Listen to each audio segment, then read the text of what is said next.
Je voudrais souligner ici le fait que nous ne sommes pas concertés. Mais vous aurez remarqué que ce que j'ai dit ici, c'est encore un manuscrit. J'ai écrit ce texte hier à minuit. Et moi-même, on vient de me donner le texte d'interrogation maintenant. Je le dis pour souligner le fait que c'est Dieu qui nous parle.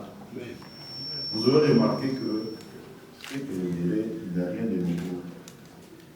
Peut-être que je le dis comme pasteur, et c'est comme cela que je remercie ceux qui ont parlé avant moi. Ce qui m'écoeure, et on l'aura remarqué aussi ce matin, on parle du Madimba au passé. On en parle au passé. Les verbes qui ont été conjugués, c'était au passé. Malheureusement, comme de notre pays, quand il s'agit de dire les bonnes choses, c'est au passé qu'on conjugue. Et ce que je vais vous dire ici, je voudrais que vous puissiez vraiment le prendre comme ce que Dieu nous dit à nous pour notre avenir. Chers frères et sœurs,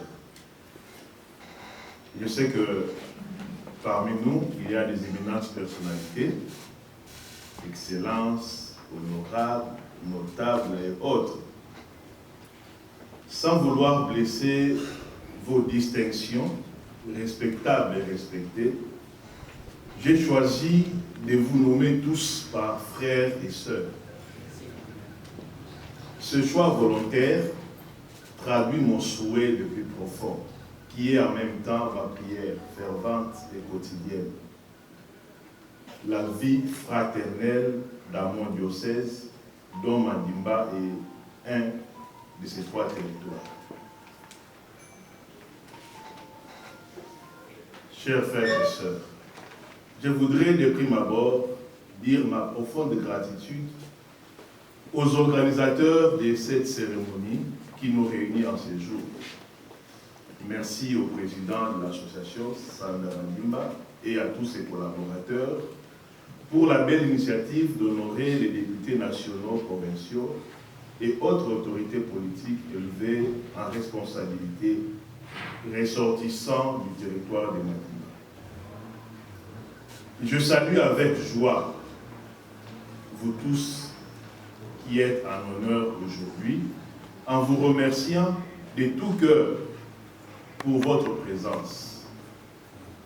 Vous avez certainement dû renoncer à d'autres programmes pour être avec nous en cette heureuse occasion. Mon salut cordial s'adresse également à vous tous qui êtes venus en dépit de vos nombreuses occupations pour témoigner de votre affection fraternelle à l'égard de nos frères en honneur et de votre attachement amoureux à notre territoire de Madimba, dont Papa Sosa est le représentant parmi nous, à qui j'adresse aussi mes civilités. Puisse le Seigneur bénir abondamment les uns et les autres,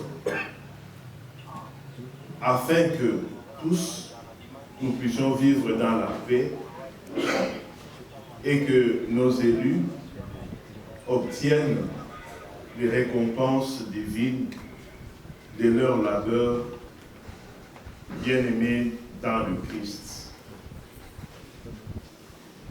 La fraternité, on en a parlé, et cette dimension essentielle à l'humanité pour être une communauté, ou si l'on veut, une société.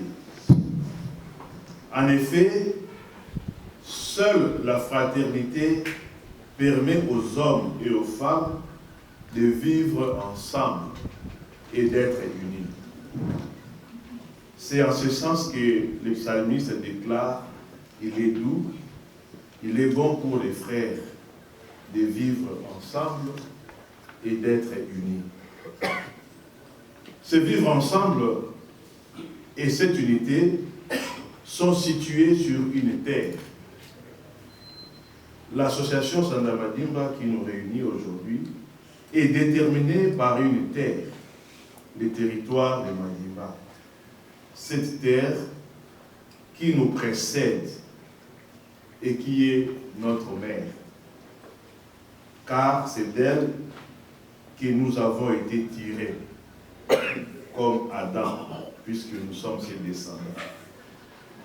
Car il en va aussi de cette terre comme à l'origine, quand Dieu, après avoir créé le ciel et la terre, a formé l'être humain de l'argile. Et il l'a formé à son image. Tout comme à l'origine, où le Seigneur Dieu prit l'être humain qu'il avait modelé de l'argile pour l'établir dans le jardin d'Éden, pour cultiver le sol et le garder, ainsi, le Nzambiampou nous a établis dans les territoires de Madimba pour les cultiver et le garder. N'est-ce pas le développement intégral de Madimba qui constitue la base de l'objet social de cette association? Le développement passe notamment par la lutte contre la pauvreté, grâce à la promotion du développement socio-économique, par la protection de l'environnement, la promotion des droits de l'homme, la gouvernance participative et tant d'autres moyens que je ne saurais énumérer ici avec exhaustivité. Chers frères et sœurs, après avoir établi l'homme à peine créé dans le jardin d'Éden, le Seigneur dit: il n'est pas bon que l'homme soit seul. Je veux lui faire une aide qui lui soit accordée. Cette vérité anthropologique et donc aussi sociologique doit illuminer notre vie et surtout notre vivre ensemble si nous voulons que notre territoire soit véritablement un espace vital et vivifiant. Pour vivre harmonieusement ensemble, il faut être unis. On peut être ensemble sans être unis. L'exemple, nous le trouvons aussi dans les Écritures. Lorsque Caïn et Abel furent au champ, Caïn attaqua son frère Abel, dont il était jaloux, et le tua. Ils étaient ensemble. L'unité vient du cœur et de l'âme. Corps unum et anima unum. Un seul cœur et une seule âme. C'est ainsi que Saint Luc décrit la première communauté chrétienne. Ce qui crée l'unité des cœurs, c'est l'amour. Et ce qui crée l'unité des âmes ou des esprits, c'est la vérité.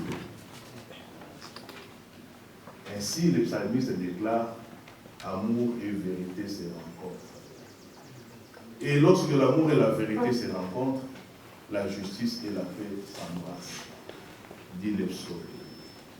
Voilà les 4 points cardinaux dont notre territoire a besoin pour devenir véritablement une terre nourricière. L'amour, la vérité, la justice et la paix.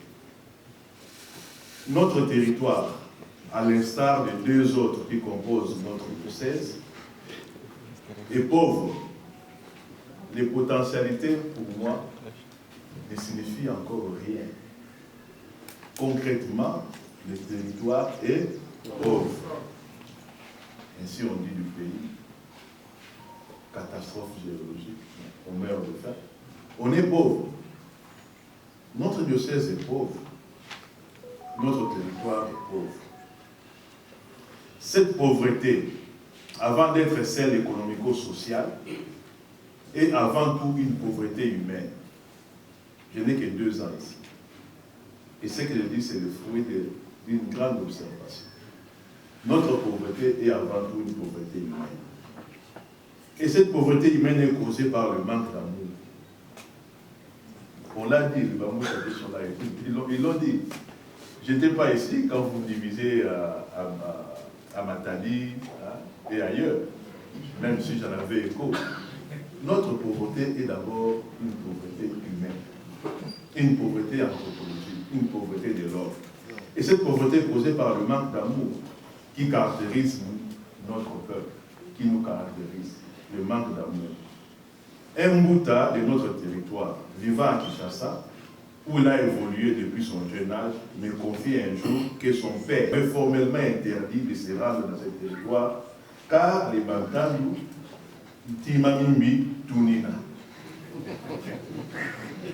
Frères députés nationaux, provinciaux et autres autorités politiques élevés en responsabilité.